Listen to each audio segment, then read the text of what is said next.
In this bonus episode of Fictional Hangover, we talk about the shush monster, squirrel recipes, roadkill, and the logistics of rib hands in our discussion of Here There Are Monsters with Amelinda Bérubé.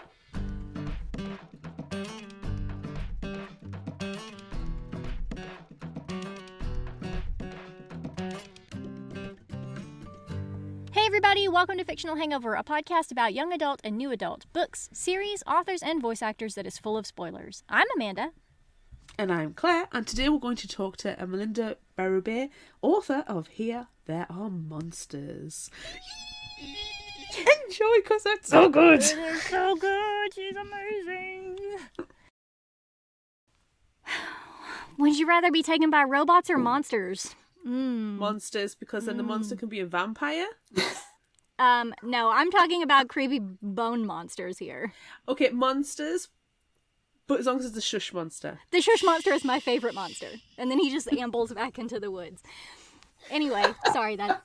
It's like the Homer Simpson gif. No, Except with a monster. No, I want him to be more like... than that, you know? And he's got his rib fingers... And then he just behind a tree. That's how it happens in my head. A little bit of Pee-wee Herman you have over there. A little bit Benny Hill over here. Okay, loving it. I'm loving it. It's fine. All I'm saying is the cosplay. No, I'm super psyched for the cosplay. I'm building myself a bone mask. But I didn't say that so loud. You don't know that. It's a surprise. You don't know that.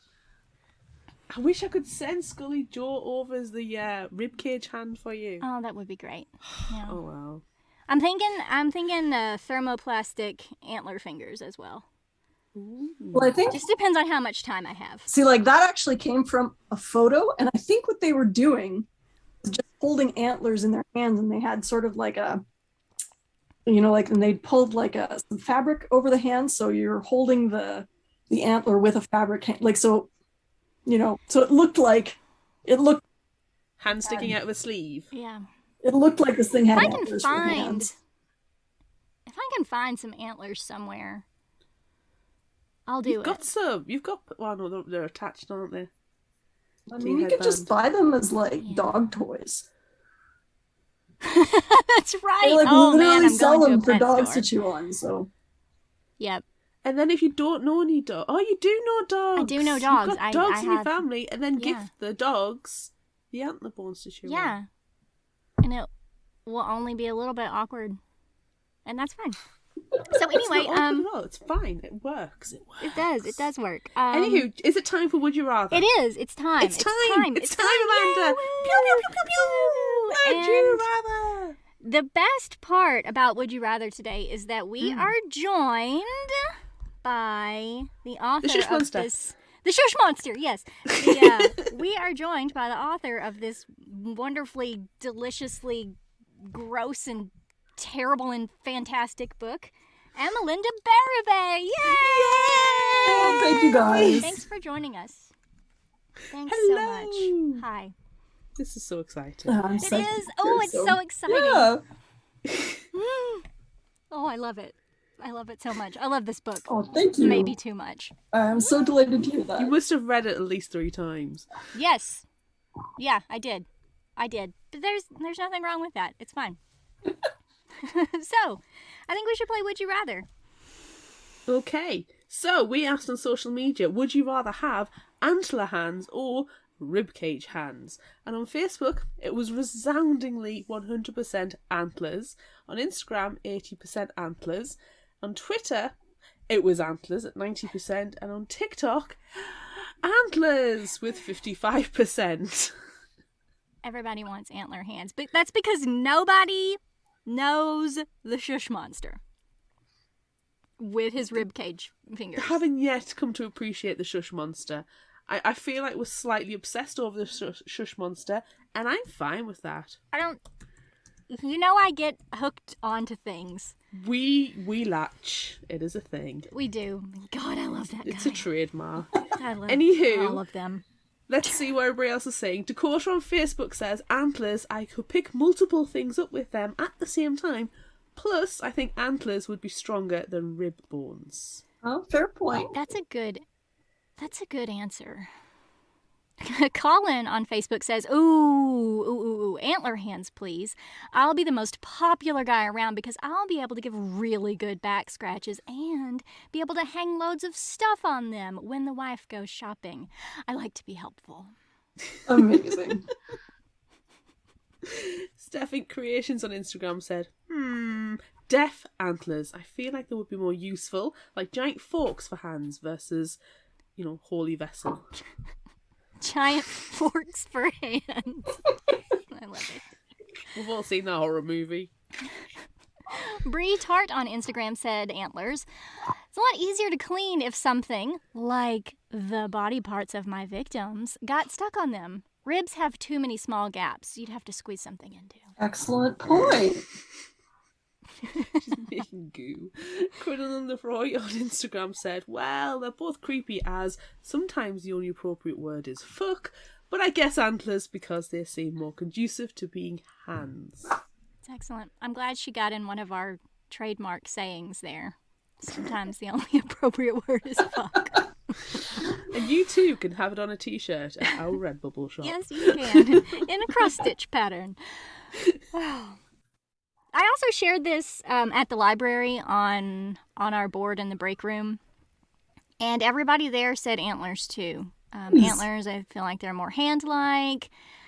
Antlers so I can carry water and snacks for all my animal friends. And, oh no, there's a ribs. If articulated like fingers, then ribs. Which I said, no, they're not. You have to have stiff boner fingers or something like that. See? Yeah, as I don't. Inappropriate. I mean, I can't quite see how they would be articulated, but I mean, it's magic, right? So, like, Does it have the cartilage? I don't know. Like, it's just it's stuff that's been sitting out in the woods forever, right? So probably not. It's probably just weathered old bones.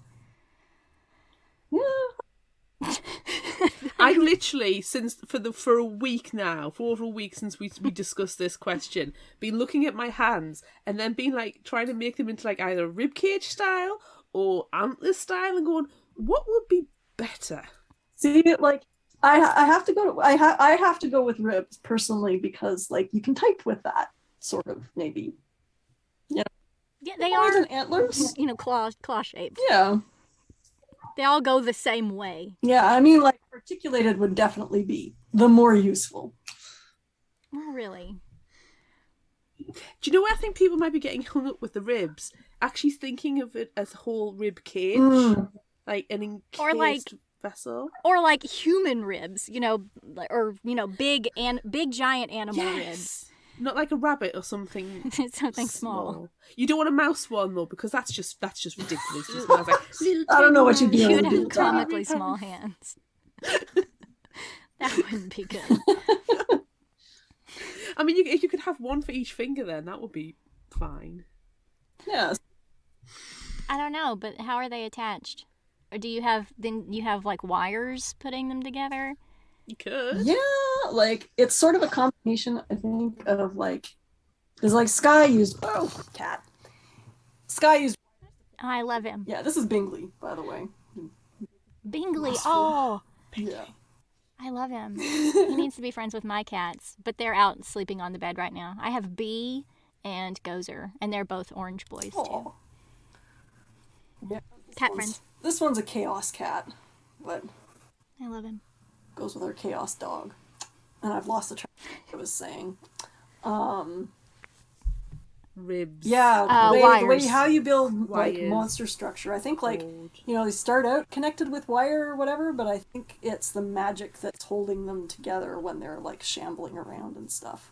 So shambling. It's such a good word. Isn't that a great word? I love it so much. It is. I love it. I like the idea that you could hear the bones grating together. Or on the wire, you can hear it. Oh, that'd be great, yeah. Yeah, that would be really good. That would be really good. So need to oil all the joints. Yeah. So Claire, what are you picking? I kept coming to antlers, but I actually thought, I don't know how practical they are. Having spent a long time looking at pictures of antlers. It was for the Would You Rather post, to be fair, trying to find the perfect set of antlers. Sure it was. So, yeah, if it took me that long on Google Images to try and find a perfect pair of antlers to post as a potential hand, am I going to find this out in the woods to think, okay, this is what my animal construction, creature construction is going to be? But I think the crux of the matter is we haven't considered the rib. Well, we've only just started considering the rib cage is a half without the cartilage, not the full thing. Not the whole is the whole skeletal area. So I'm gonna go ribs. Okay. Plus, it's a snack. If that You're happens. gonna eat your own hand? Well, if there's bits on there, you might as well. And who's saying that as the creature, the rib cage is the same species as the head? It's true. It could be completely different. Exactly. Most likely would be, yeah. It wouldn't be a very good monster if it was just all like one animal carcass. Well, You gotta mix them up. To be fair, I think I'm just distracted by the fact I keep seeing the word eat, and I'm like, yeah, I've had my tea, but I'm I'll sorry. happily have a snack. Don't call attention to my shirt because I have to sit like this with my boobs out for you to be able Well, to it see. makes a change that you're the one doing it instead. Damn you, boobs! Damn you, boobs. Again, you can buy that T-shirt on our website. Fantastic. Oh, thanks, Beth Revis. I was kind of proud of this Okay, t-shirt. Check it out. Ooh, I love that. Mothman! Oh, it's Mothman. Man, nice. Makes me so Oh, Claire, we should have put on our Fook Monster shirts. Oh, mine's in the washing machine. Mine's out there. Dang it. Missed opportunities. I just have my Eat shirt on. That's okay. Put on your Bigfoot hat. There we I go. wear it sometimes during the day. That's cryptids. Yeah, it's There you fine. go. Oh, Maybe creepy guys as well. yeah. But Oh, they're that's very not. sinister. They're not cobbled together enough. I like my cobbled monsters. Okay. There's actually Anywho. I don't know. There's someone on Twitter who posted pictures of like here there are monsters-esque monster things that she had made in her garden. It was the most Oh my amazing god, thing. Wow. that is really Yeah, cool. I'll have to I'll dig it up and retweet it because it was just magnificent. Oh yeah. Yeah, you need to do I can that. only imagine that got very uncomfortable, like at 2:00 in the morning when she can hear the tap tap tap and the scratching at the window. Well, I mean, like She made opens the door to her monsters, so they're basement. not going to come after her. She's gonna Depends send if she's them got a off. psychotic sister that's actually bringing them to life, though. Yeah, that might make a difference. Oh man. You haven't answered this. I was about to say, I don't know if I've answered this one or not. I think I'm gonna go antlers. They seem sharper and creepier to me, and like you could reach really far and, you know, scrape on a window or something. You could have two sets as well. You could have like a moose antler in one and then like Yeah. a gazelle in the other. Yeah. And I feel like the strength, like talking about how strong they are, is a really good point. Because, yeah, ribs would, especially from a small animal, would be a lot more prone to snapping. Yeah. And I need to do some like menacing things with my antler hands. I need to be strong. I can't be frail. It's gotta happen. Okay. Next question. Yes. It's time for the next question. Would you rather share a bedroom with your psychotic sister who may or may not stare at you often while you're sleeping, or have your own room but be terrorized by creepy creatures tapping at the window? I feel like this is kind of a, like, you know, the scary thing you know versus the scary thing you don't. You know? It's like the familiar scary Which is worse? sister, or You see, I listened to the audiobook of this. And at 2:00 in the morning, when you're lying there in the dark and remembering that your feet are sticking out of the bed because they're hot and then going, oh no, and then slowly bringing it back in because the monsters live under the bed.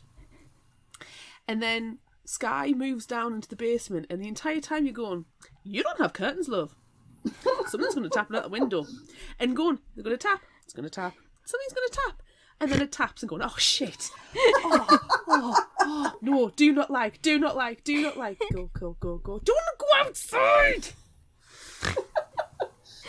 I'm just painting that picture that happened at 2 o'clock in the morning for me. I'm going to go and share a bedroom with my psychotic sister because Deidre does not want to kill me. She Excellent wants point. me to serve her. So she wants the Queen of Swords. She wants her champion. And if that's me, then I've got an element of safety? Perhaps? Well, and also, you know, like, if she's your sister, it's, you know, like, you're around her all the time. She's not that creepy, you know? Like, she might be creepy annoying, but she's not, you know, the familiar is not scary. Right? You're used to her creepiness. Exactly. Yeah. So if you woke up But I am not used to waking up to people staring at me. I am. That's See, off-putting. have a child. It No, happens. thank you. No. It desensitizes you. No. And it's okay. No, not into it. I'll have a Well, monster the weird instead. one is when the husband's asleep, snoring away, but has their eyes open and is facing towards you, and you're like, oh, shit. No, that's also That again happens at 2 o'clock in the morning when I'm listening to creepy audiobooks. No. I woke up once several years ago because Jacob sat up straight in bed and said, "Poe," and then he went back to sleep. Wow. I don't know who or what Poe is, but it was enough for me. I don't need that. I'm gonna live in the creepy creatures tapping at my window room. I don't. Mm-mm. No, I think my vote is with the sister. No. Better the scariness you know than the scariness you don't. Well, next question. Would you rather have dead animals left on your doorstep or a monstrous tree invading your bedroom? I don't like things in walls. You don't. Ooh, you hate things on walls. I hate things in walls. They give me both the heebies and the jeebies. I do not like them. Like, episodes of TV shows with things in walls make me very uncomfortable. There was an episode of Supernatural where it happened in an apartment block, and I still get creeped out just thinking about it. I really feel like, you know, if you've had a cat, then, you know, having dead animals lined up on your doorstep is kind of like, oh yeah, you know, they're just taking care of you. Yeah, but one of them was like a porcupine? Yeah, like when they're bigger things, it's like, that's a little startling, but, you know, it's better than like having something, like at least it's outside the house. Not coming in through the wall. But see, look, if you're Sky, you like plants. That's true. So, you know, maybe she'll just start pruning it, you know, and like hanging things from the roots. What, making it and... topiary? Yeah. She likes plants. She likes them so much that her sister went bonkers. So... Yeah, but these are root systems. Doesn't matter. She would tend them. She would take care of them. Okay. I believe that Sky wouldn't mind it. See, I guess it If depends. it wasn't bothered. ruining their house. And then it made their mom yell at their dad. Because I guess this is That like, was- tree roots don't actually do that. Like there's, you know, like people talk about tree roots coming through concrete and basements all the time, but that's not a thing they do. So like if by magic or, you know, magical hostility, if they were actually wedging their way through the concrete like that, it'd be for some pretty major structural damage. So I think I'd take the dead animals, honestly. But they also smell bad. Yeah, but you just get a shovel, you shove them away, or I don't know, in the UK, if there was a dead animal, I've called the council to come and remove them before when I found dead animals in the road, and no skin off my nose, skin off the animals, because it's dead and got skinny marks all over it, but no skin off my nose. It's like, council, dead animal, you know, and if it's a domesticated animal, they're trying to track and trace to let the owners know. So, you know, it's fine. Could I use the carcasses to make new monsters? Yes. Because let's face it, everyone here, I'm the one who's making all the monsters in our little situation here. I'm doing all the creepy shit that no one wants to do. So maybe I should take the dead animals. Have you ever seen the movie The Relic? It's based on the book. It's set in a museum in New York. It's terrible, but I love it. I don't think so. It's about this creature that gets brought to the museum, like the Natural History Museum, from the middle of nowhere. And there's creatures that, in a kind of like a little bit alien style, evolves and kills everybody. Goes rip-roaring rampage. There's death, blood, everything. It's hilarious. But at one point, when they're setting the scene, they go through and they say, oh, well, we've had this carcass that's been brought and we need to take the flesh off the carcass. And then it shows you the carcass in this big tank and these beetles just eating away at the flesh. Mm. So, it's your circle of life type thing. And that reminds me of that scene in The Relic. You need to see this movie. It's terrible. It's very dark. And I mean that is in lighting. You can't see anything, so you spend the entire time squinting. But it's hilarious. It's so bad. And I love There's it. a graphic novel. It's actually like a middle grade graphic novel, I think, called Snapdragon, which is a work of utter genius. It's so wonderful.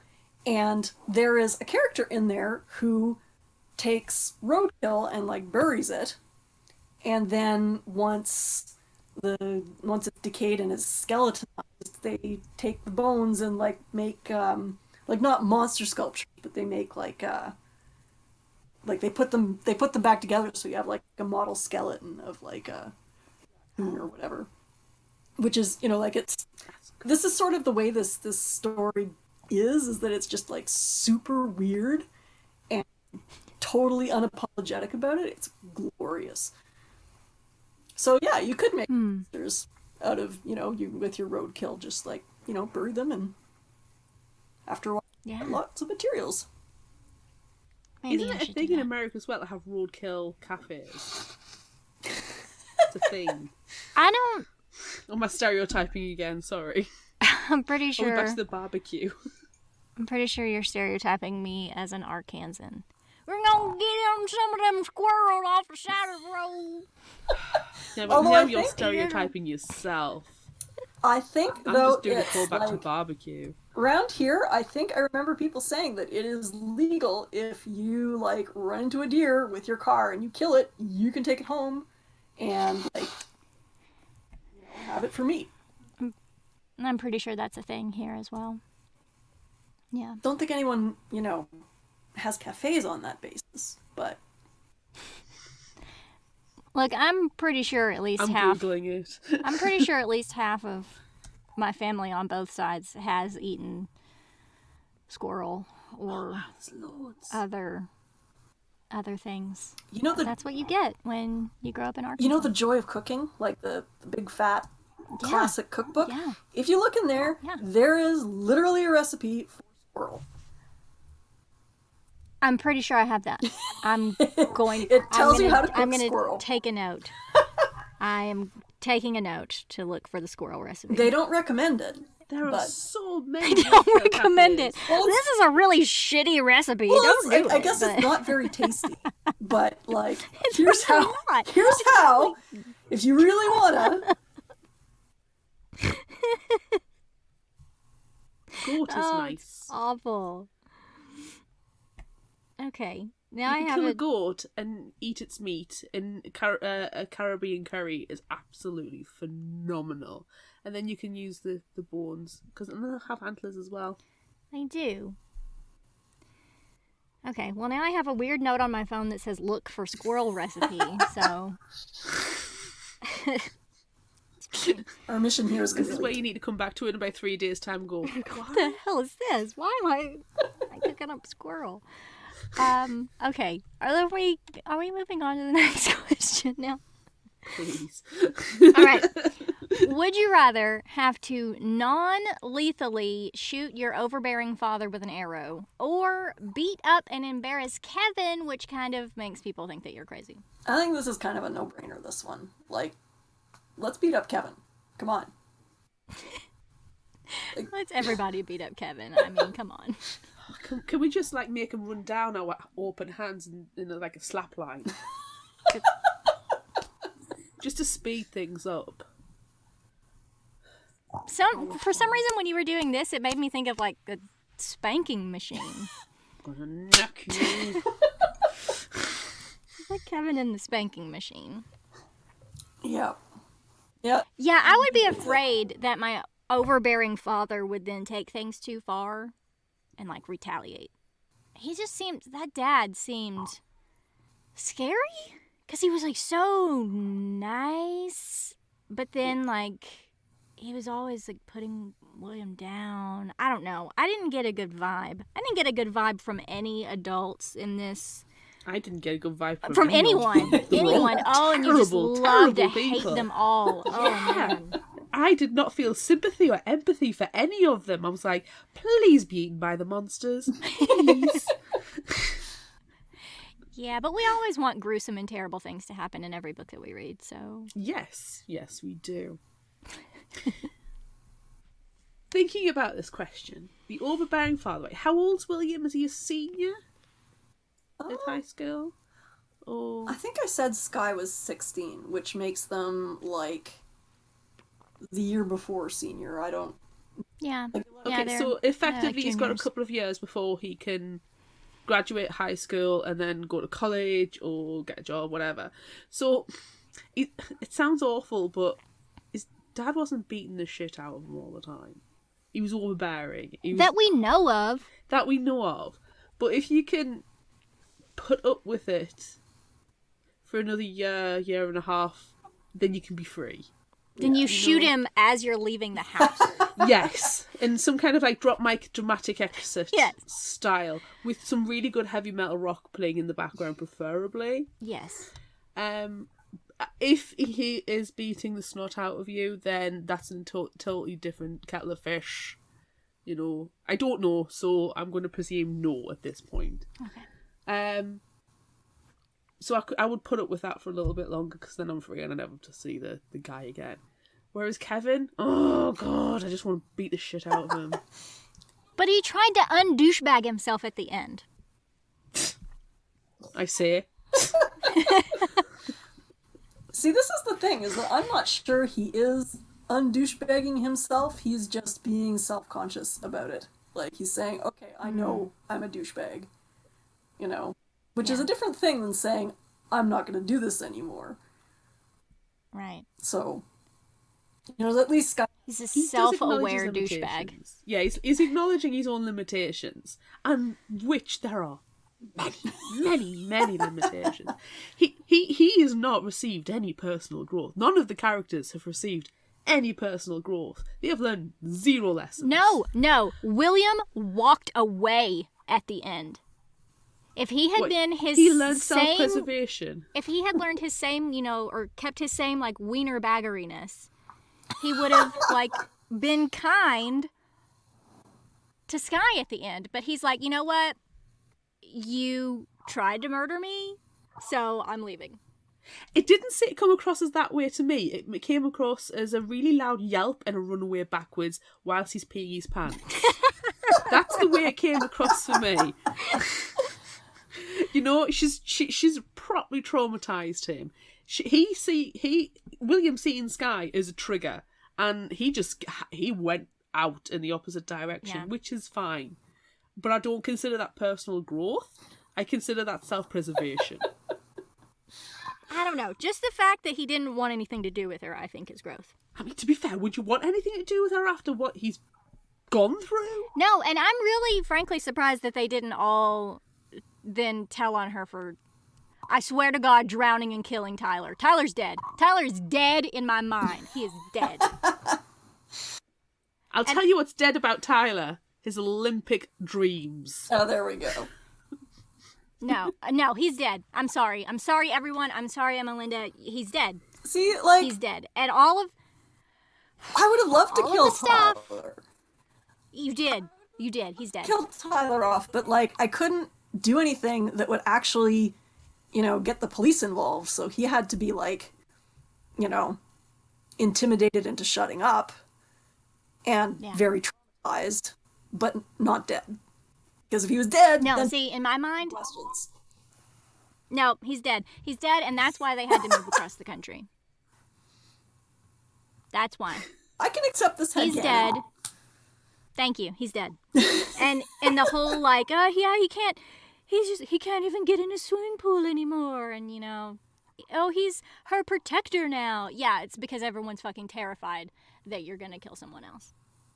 And the not being able to swim anymore thing, I mean, that's just a story. They're really good storytellers. So he's dead. He's a corpse. I believe nothing else. He is dead in my heart. Okay. Well, I mean, I will accept him as a corpse. That's cool with me. Thank you. Would you like to take his parts and make a monster out of him? Oh, totally. Okay, good. Yeah.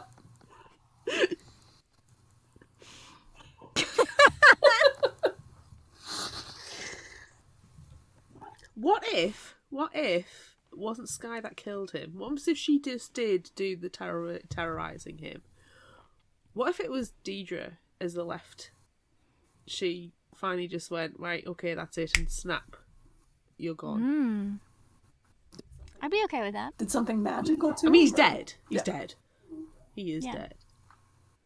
I don't care as long as he's dead. It doesn't matter. Okay.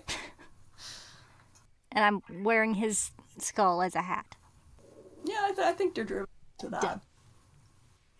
That's her jam. What's the character out of Labyrinth? Is it Labyrinth? And sorry, Amanda, it's the grizzled old lady, and she's got the hat and the head, the skeleton head on her. Was it that, or was it Dark Crystal? Is it Dark Crystal? I think you might be thinking of Augra. There's an old man who has like a thing on his head. Yeah, well, and there's a bag lady too who. Yeah, the bag lady. Like don't you want your teddy bear? Yeah, exactly. Does she not have a skull on her head, or am I just remembering it wrong? She's got a bunch of junk. Paolo. There's Augra in the Dark Crystal who has horns. I think I might be confusing the two. Yeah. You're mashing them together. You're creating your own monster. Yes. And one of them's wearing Tyler's skull head. Yeah, okay. Okay. Yeah, it's fine. Have we all killed Kevin? We put him through the spanking machine, I believe, is what happened to Kevin. Okay, right, just to confirm. Yeah. Last question then.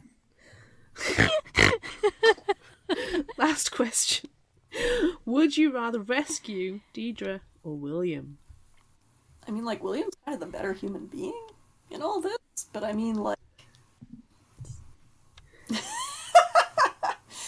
I don't know, like, I feel like he would, not get up to as much evil shit as Deirdre maybe would. It's difficult when you're in counselling. But, yeah... I don't know, like, if in this scenario Deirdre's my sister, then, like, that maybe changes the calculation a little bit, but... Yeah, I don't know. I kept saying leave her behind the entire time. I was like, just forget it. Just write her off. Yeah. Whatever. Just get rid of her. You're safer without. Yeah. Move to the city. I feel like if you brought her back, she would be pissed. And who knows what she would do, because she is already bonkers. Out there, yeah. She's already a sociopath, so she's gonna murder someone. Would she still have powers as well? Like, I imagine the trees moving in. Yeah, I feel like when she's... literally end style. Yeah, I think once she's been over to this other side where she is, and she's got all these powers, and she's, made of mountains and lightning, she's gonna come back worse. Yeah. I think she'll come back as like Dark Gladriel, like, beautiful and terrible as the she would be as if Gladriel had the One Ring, kind of evil, all powerful, and you've brought that into the world. You can't stop her. No, but she's also dirtier than that. She's like a smudged up Galadriel. She is, but she's got a nice dress though. She does like. Well, if you took her power away from her, like, she would snap. She'd go right off the deep end, I think, at that point. So. Yeah. I kept expecting her to kill the parents, to be honest. And I'm very surprised that they didn't. They didn't get it. Yeah. Or child services, got involved. Their parents were the worst. It reminds me of criminal cases that have happened in the UK where children have gone missing and nothing happens to the parents. Even though, they have to bear some responsibility of the negligence. There's a pretty famous case, I don't know if it's come over to the United States, but a little girl was kidnapped. I use air quotes kidnapped because nobody knows what's happened. It's over 10 years ago in Spain. It's the Madeleine McCann case. And if you've heard of it, it's huge over here. Millions and millions of pounds have gone in to try and find her. And no repercussions happened to the parents. The parents left her with her siblings in a hotel room and went to dinner in a hotel. Wow. Classy. And nothing's happened. And that kind of negligence, where they put the onus on the other children to look after the younger ones, was what I got from this, and thought the parents are suffering they're suffering guilt and grief because their youngest daughter's disappeared, but they were negligent. They did not fulfil their parental responsibility, and they're not getting, for me, what they should, the justice that they should have, like, as the social justice, and that they did not perform their parental duty. Very frustrating. I've just had lots of thoughts that happened in my head, and it was like a chain reaction of thinking of Sky and the mom being like, why weren't you watching her? But then I was thinking about Sky falling asleep and how that's not a thing that she did. And then I was thinking, why did Sky fall asleep? Like, was it something that Deidre did and she put her sister to sleep? Did it involve all of those plants that she had? Did she, use her magic powers to manipulate something in the plants in her room to make her fall asleep? And then I also started thinking about JonBenet Ramsey, which is like the United States' case like that, where, the tiny baby beauty queen is disappeared. I had a whole lot of things happening in my head just then. Did they ever solve? I keep seeing tabloid headlines about it, but I don't think so. Answer to that one? No, I don't think so. I don't think so. Because when I was writing those parents, it was kind of like writing the far end of the parent I'm afraid to be. Too wrapped up in my own shit to be bothered, I guess. So, it's interesting writing these books from about teenagers and parents, being a parent at the same time, because I end up it's not just part of it's part of it's about kid me, but part of it's about parent me too. Yeah. Just don't have children. That saves all of your problems. Wait. Bit too late. Sorry to both of you. But that's the thing, and that's what's interesting about having the discussions between me and Amanda, because there's been occasions where, I've literally felt so emotional about a book because from a parent's point of view, I've had a completely different reaction to it to Amanda, who doesn't have children. And that's where the interesting discussion takes place, because the whole point of a book is to stir up all these emotions and to get different viewpoints. And that's why it makes it much more engaging as well, having that discourse. I think that everyone thinks that I'm a soulless monster, though, when we ever have those conversations, because I'm like, children, purposefully childless, I don't want to do that. And you're like, but the children. The children. And I'm like, no. I think people think I'm a soulless monster, which is true. Well, yes, but who was the person who went on a 10-minute rant about not pressuring women into becoming vessels for childbearing, and that they're all allowed their own choice, and that they shouldn't be stereotyped into only being wives and mothers? So, freedom of choice, swings and roundabouts. We've all allowed our opinion, and it's just the point of this. It's just our what we're allowed to do, and what we're doing is bringing our life experience into it. Yeah. And that's what makes it a good conversation. But anywho, who are rescuing? William. Because Deidre doesn't want to come back. And if you bring Deidre back, she's gonna snap. Same. I don't want the ultimate evil to enter the world and it be my fault. Oops. Because she'd hate you then. She wouldn't want you anymore. She would hate you. And Definitely all not of her sharing a monsters room would with them. swarm. Yeah. And Definitely not sharing she a would room. stare at you. While She'd you're be the one sleeping. tapping at the window. She would. Whilst staring at you. Both things are happening at the same time. Well, technically she is, because she controls the monsters. Wow, she's a creep. Yeah. Yep. Yep.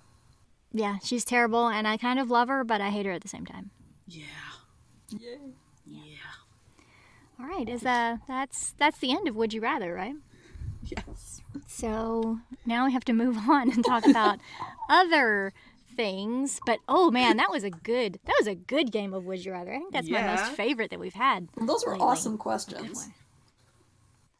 Well, we can only be as good as the source material. That's true. It all has to come from somewhere, and that's definitely your brain. We always blame the Would You Rathers on the author. Yes, we do.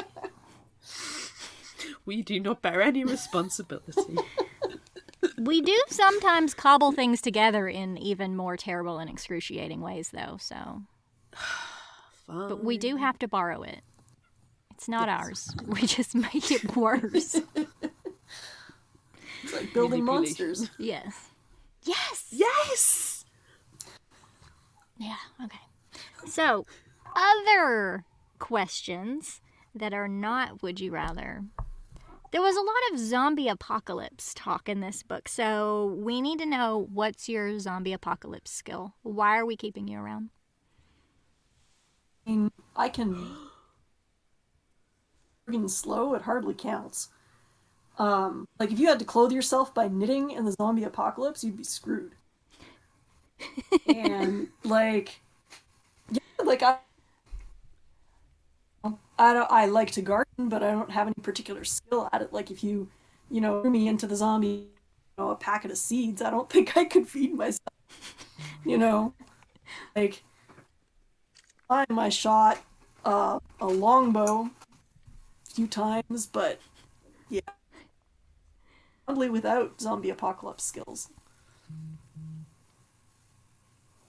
But, I think I am but too. with the gardening, even if you've got the tolerance to be able to spend time in the garden, not necessarily actually skilled to grow the seeds, that's more than me. Like, I just can't be bothered. You know, Though, my house plant that is addicted to coffee has borne fruit. I think it's a tree. I found that today. Interesting. Yes.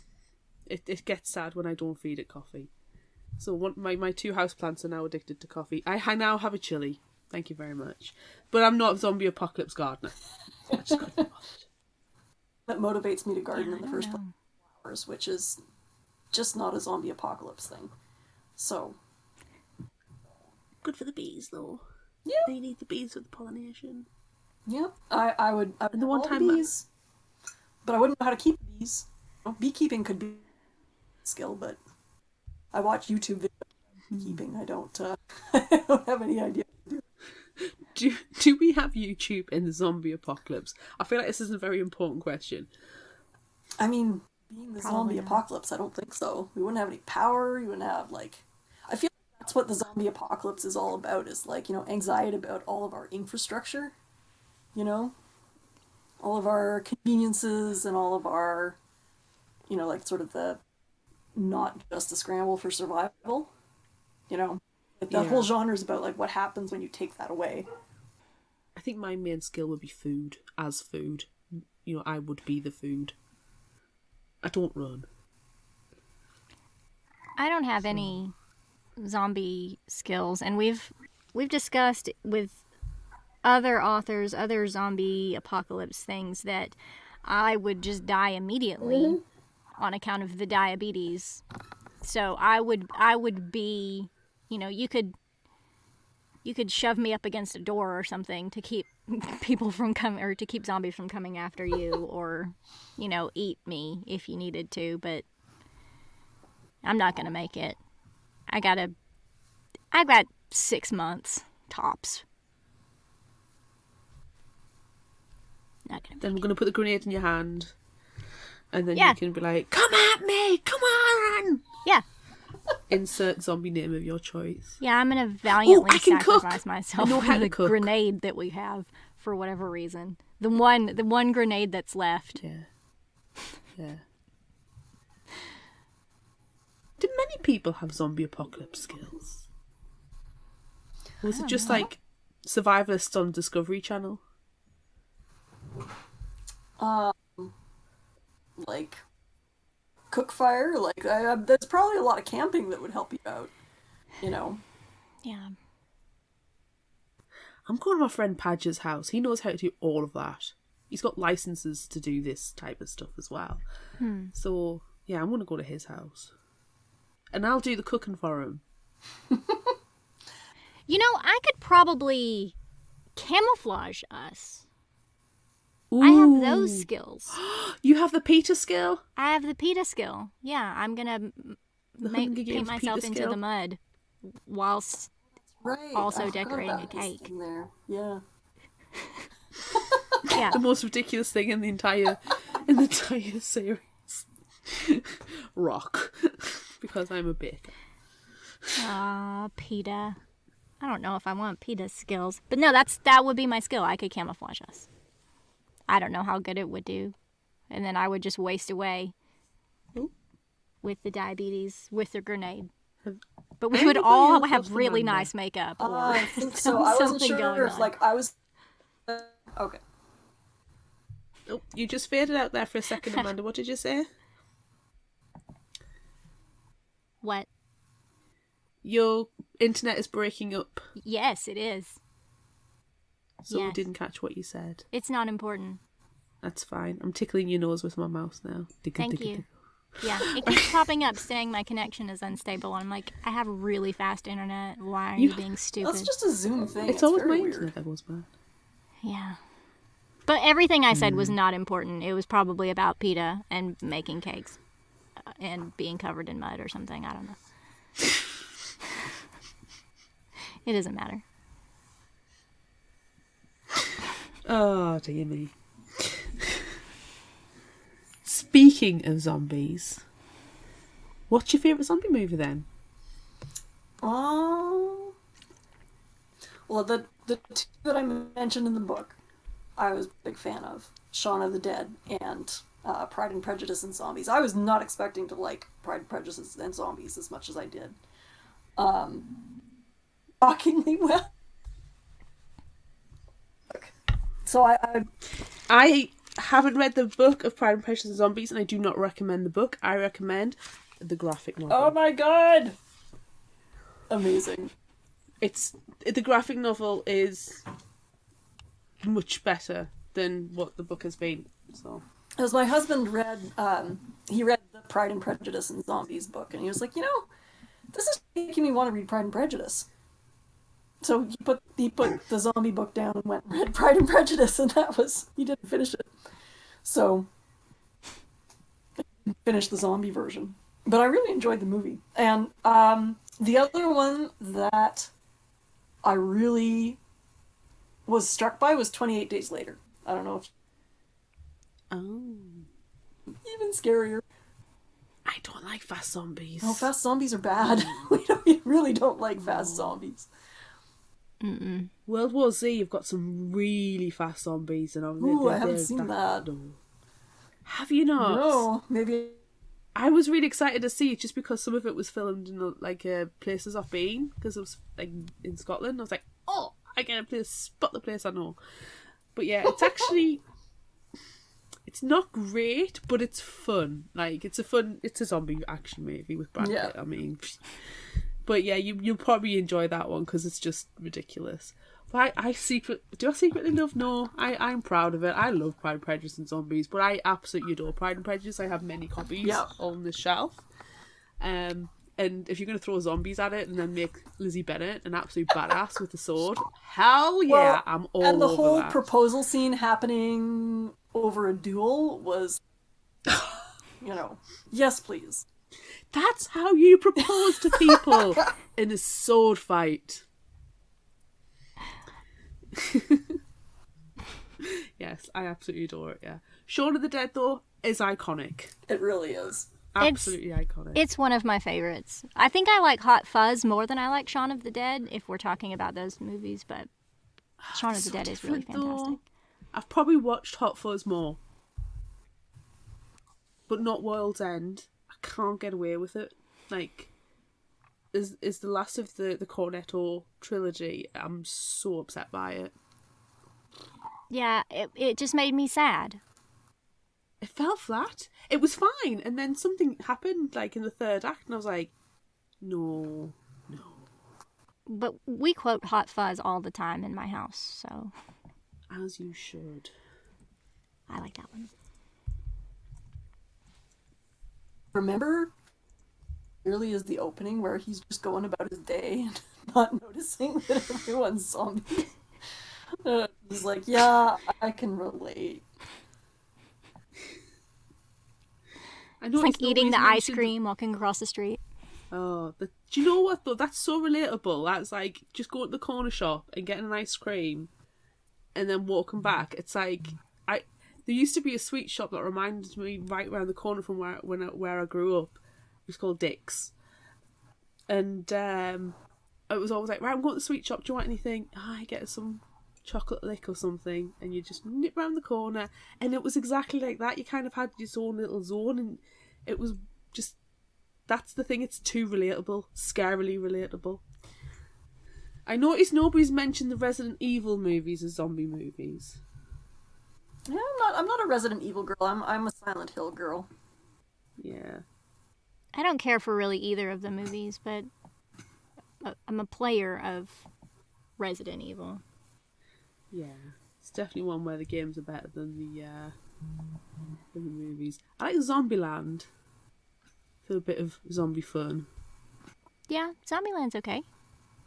Do you know the one that we talked about a couple of years ago was Warm Bodies? And that's an underrated zombie movie. Yes, I did like that one too. Yeah. Maybe. Oh, there's so many. Maybe Tyler is a zombie, and that's the fanfic of the week. There we go. Zombie Tyler. No, he's just behind that. No, he's just dead. He's just dead. No undead, just dead.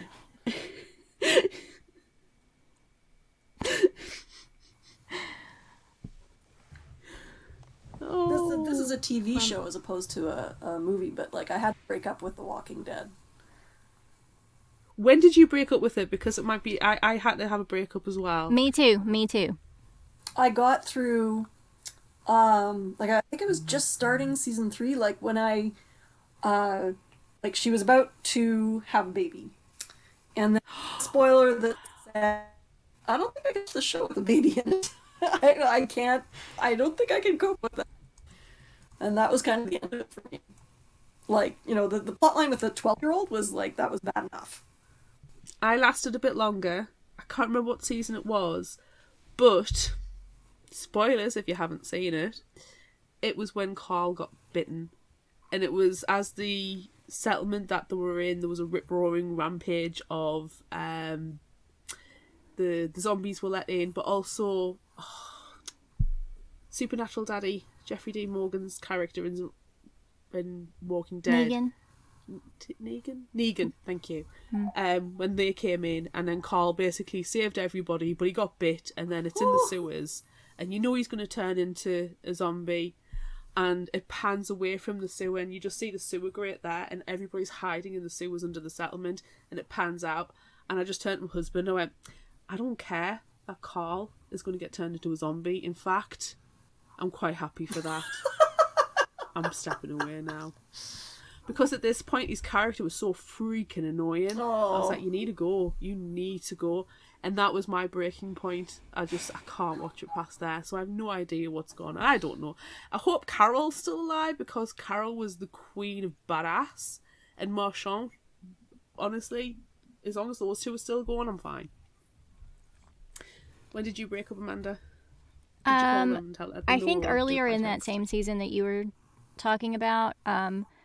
And what did it for me was the really, really bad CGI deer.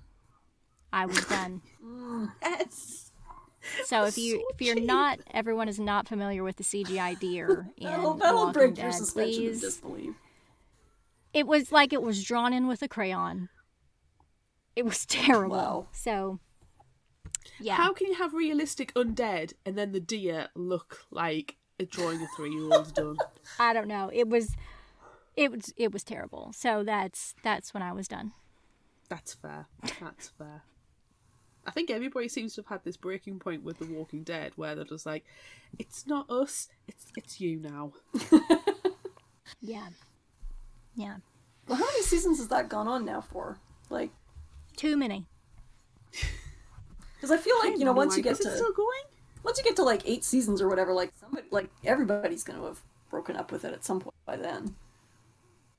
Okay, well, I've just put in The Walking Dead SEA and it came up with 11. Oh, fuck. Oh, it's far too many. It's too many. Oh my god. Indeed. I'm going to quickly nip onto IMDb and check, because my god, that's far too many. I must have given up at like season 6 or something. I think the cartoon deer is season 6. So I think we should skip over the Tyler question because I already shouted about Tyler. He's We undead now know- as well. He's canonically he is a zombie. He's dead. He's dead. So what about William? Claire, you were really concerned about William at the end. Well, I wasn't really concerned. I think I might have laughed. Because I'm so supportive. But I wanted to know what happened with William. Because it might have been my 4 o'clock in the morning still listening to, and I really should probably be getting some sleep because I was going to start work in 3 hours' time, brain. But how was he scarred? Did he get disfigured? Did he lose an eye because of what went on in the castle? Did he have any of his parts eaten? Eaten, I couldn't tell you, but I think, like, the way I was thinking, have, like, a big mark coming down this way. Right? So, yeah, he's messed up, and, like, both physically and, like, he's thoroughly traumatized. So, and I'm not sure what, it's sort of, like, interesting, like, actually taking this, it's like, how would you treat somebody whose, like, trauma is literally supernatural? So, like, I don't know if, like, somebody would be taking this story of his of what happened as, like, a metaphor, or, I don't know how he'd work through it. So, It sounds like The Matrix. Did you see the new Matrix movie? no, not yet. There's I think Amanda gets see where I'm coming from. There's a bit where Neil Patrick Harris plays the counsellor, Nero's counsellor, and they're talking through what happened in the first 3 movies as figments of his imagination and the symbolism and what they mean. And that's probably the route that the therapist would go by, because as soon as you say, well, there was these creatures made of bone and wire and other parts, they're going to attach symbolism to it and say, oh, well, that's your dad. Yeah. Yeah. Like that, so. I don't know, I mean, like, because when, like, all the fantastical trappings aside, like, he's clearly got a bit of a follower, like, how did he get, I think Glenn would have to, okay, so what happens when you just sort of, like, blindly trust somebody? Well, I think with him it was 2 things. Like, what happens when you blindly trust somebody, and when you try to be the hero? Yeah. Or like, oh my God, William, you idiot, what are you doing? And I think that's what his deal was, is he was trying to, he's He needs to work on his boundaries, doesn't he? And he did at the end. He walked away with his He tail didn't walk between his away. legs, pissing himself. Screaming with a...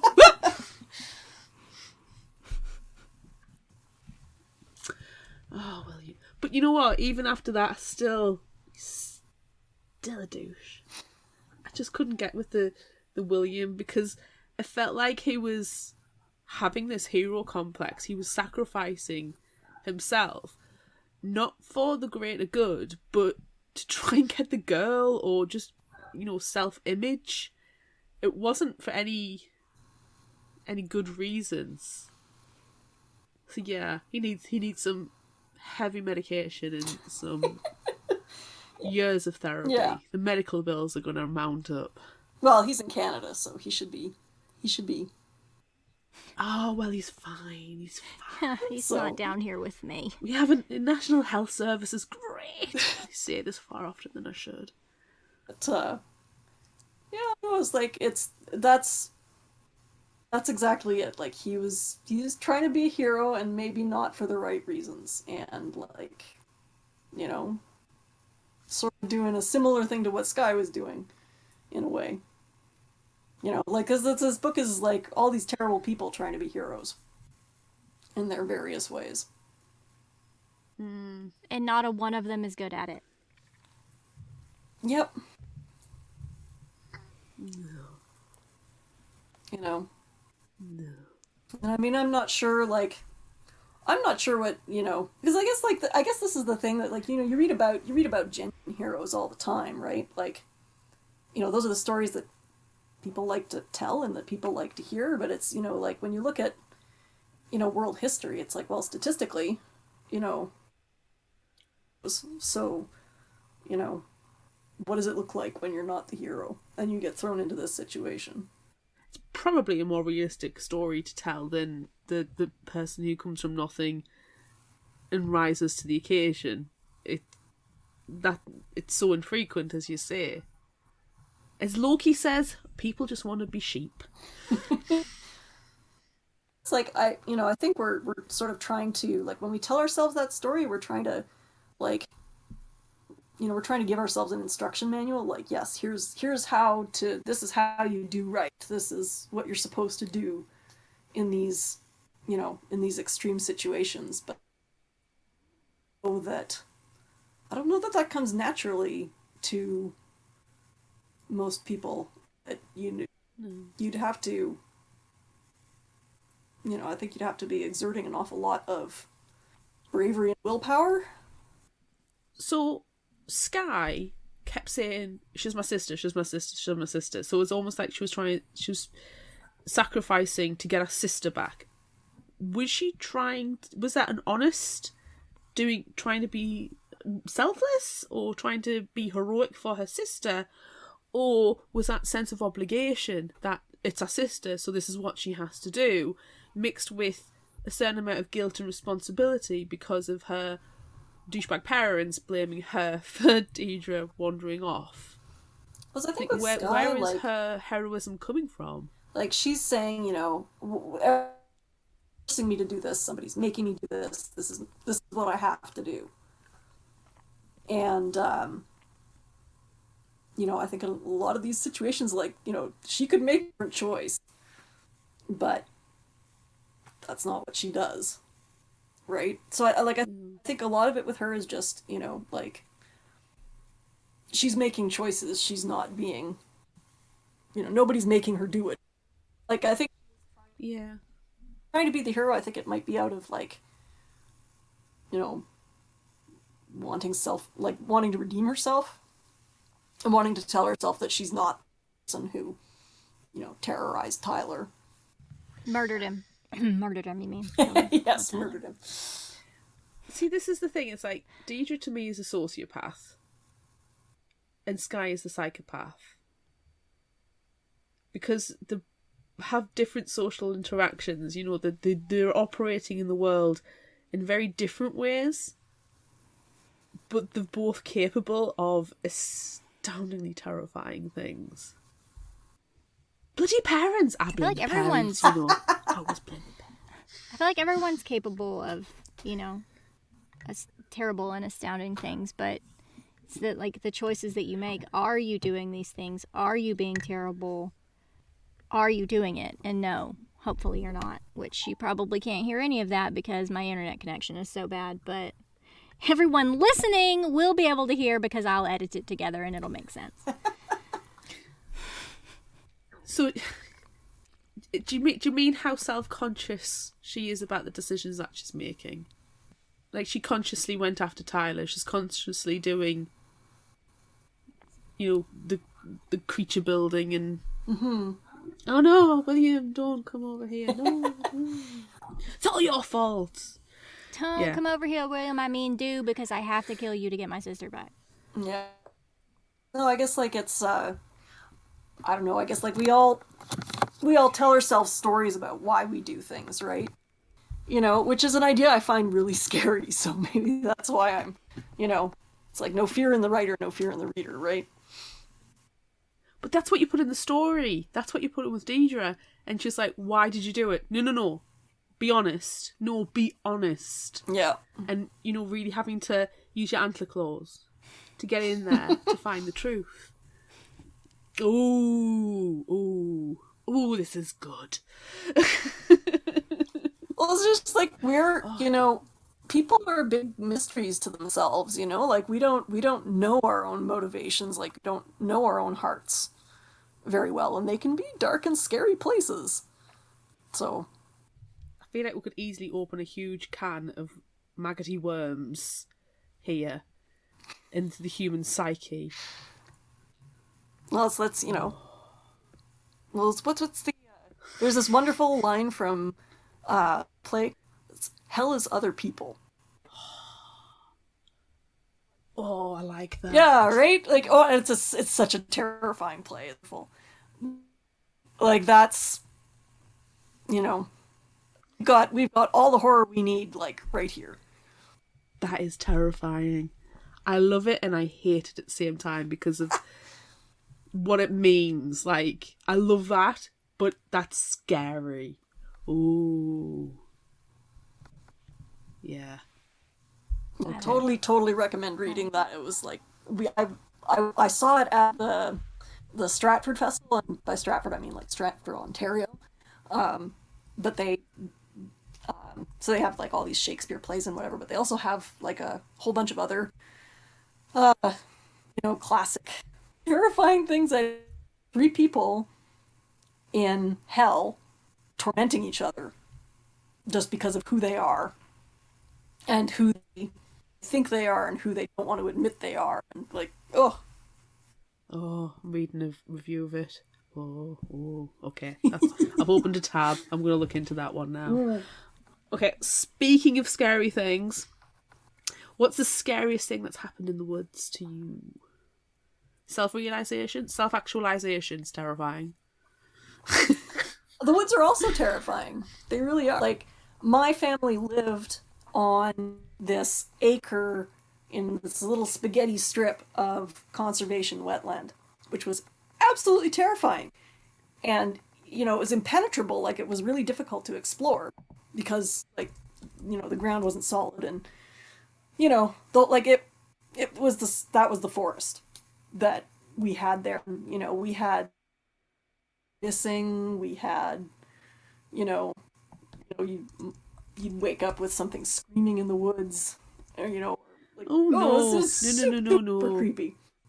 Like, I don't know if I could point to like one particular thing that happened that was really creepy, but it's just like the place was, it was very atmospheric, and the neighborhood, like, we moved in when the neighborhood was very new, and we were on there was the in sort of bulldozed flat and seeded with grass, and then it hit the woods, and that had there'd been land cleared but nothing was built there, and it was just grass and stuff, but like it was we moved there from the city, and it just felt so unwelcome. Like it was really not Yeah. a friendly kind of place. And it was interesting because, like, when I was writing this story, I went back there. It was like my mom left that house in like 2012 or something. So, I hadn't been back there in a long time, and the feel of it was very different. Like, I don't know if it was just that, like, stuff had grown back and filled in over time. It didn't feel as scary. It was sort of like secretive and not paying much attention to you and whatever, but it wasn't the looming presence. Could that just be like from more mature eyes? That's possible too. I don't know. Like, it was very different, which was interesting. Places have energy though, don't they? Like, and especially nature. I mean, not to be all woo-woo about it, but nature has a certain energy, and if it's like reclaiming the forest, nature's reclaiming it back. It's almost like it can be a bit more settled because that's what it's supposed to be. Yeah, it was so interesting. Like, that's very woo-woo, but I've got goosebumps. Like, I love places that feel haunted, and like because there's this whole idea of, like, we love haunted. We adore it. We're determined to go on a ghost hunt. Well, because there's this whole idea in, like, you can have Southern Gothic, or you can have Canadian Gothic, which is my little bailiwick, but, like, you have a haunted landscape.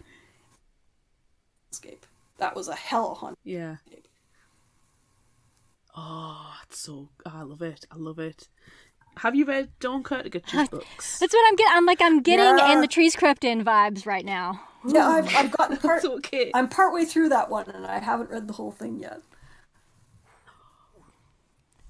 But Amanda, do you want to just exalt the virtues of everything Dawn related? I mean, I think everyone who listens to the podcast knows that I am Dawn Kurtagut's greatest fan and love everything that she does, because her books are the only ones that I've ever read that have actually scared me in any way, shape, or form.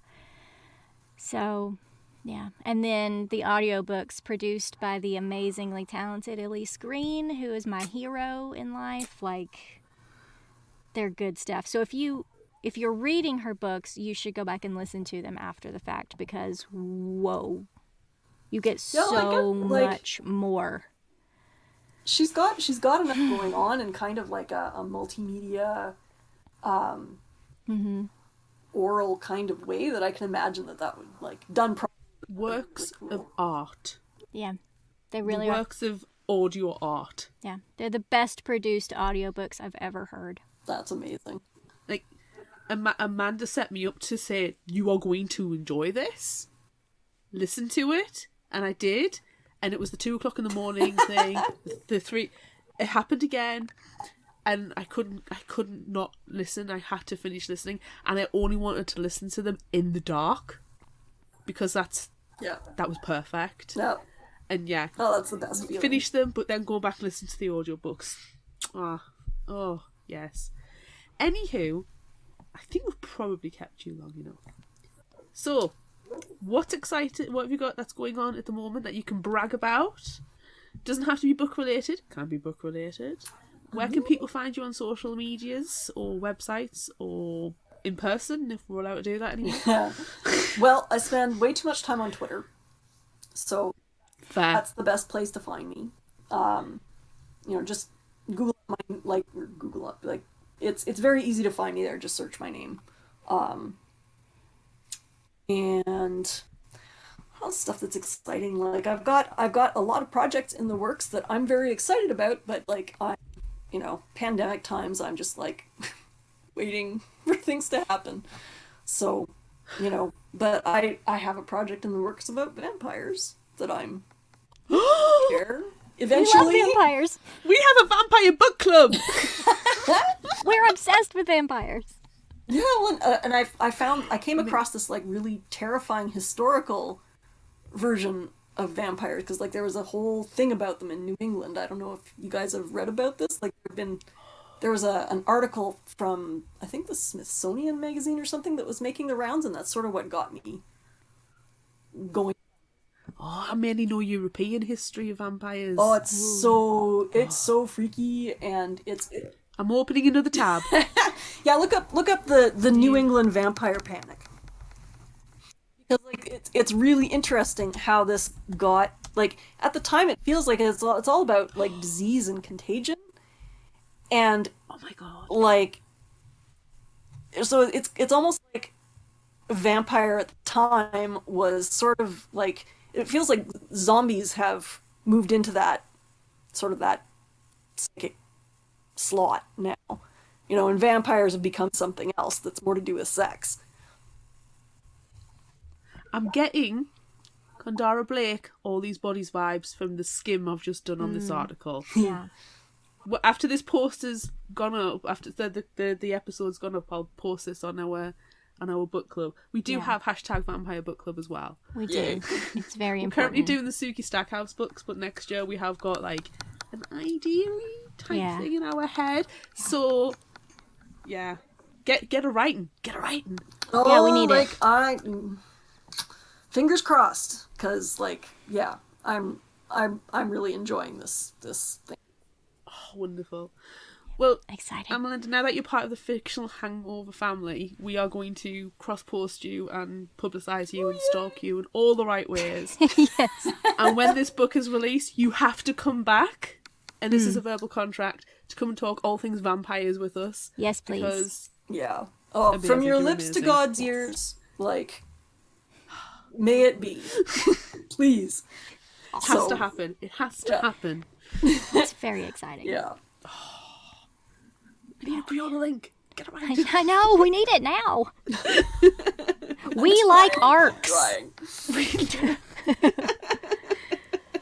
Oh, man. Yes, this is where we become slightly obsessed now.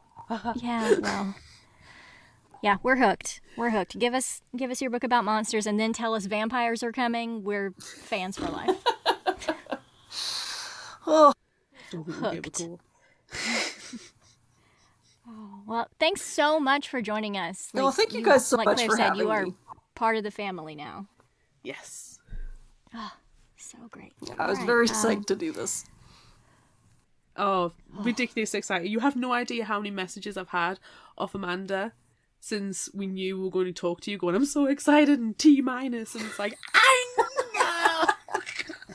Oh, I'm so stoked that you guys liked the book. Oh, honestly, it was so creepy. I loved it. Yeah. Anything creepy or terrible, and books with like characters that no one likes, like that's my wheelhouse.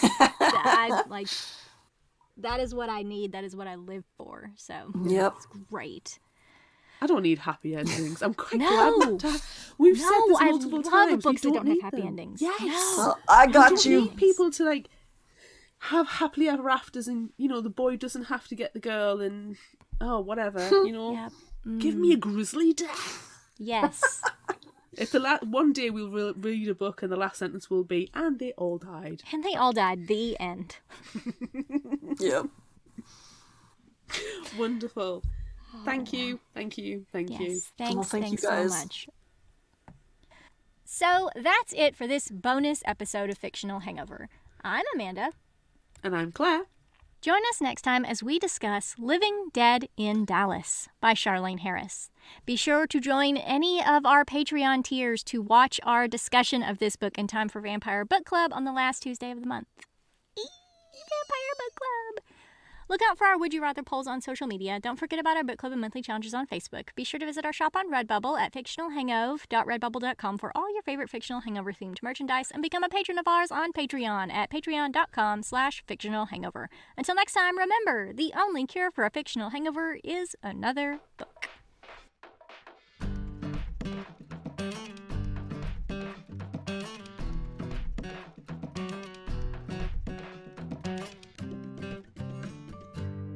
You can find us at fictionalhangover.com. Follow us on Instagram at fictionalhangover. find us on Facebook at facebook.com/Fictional Hangover and on Twitter at Fictional Hangover, no ER. If you'd like this episode, check out our others and rate, review and subscribe so you don't miss out. And finally, special thanks to Liz Emerson for our music. You can find her on Facebook and Patreon. Thanks for listening.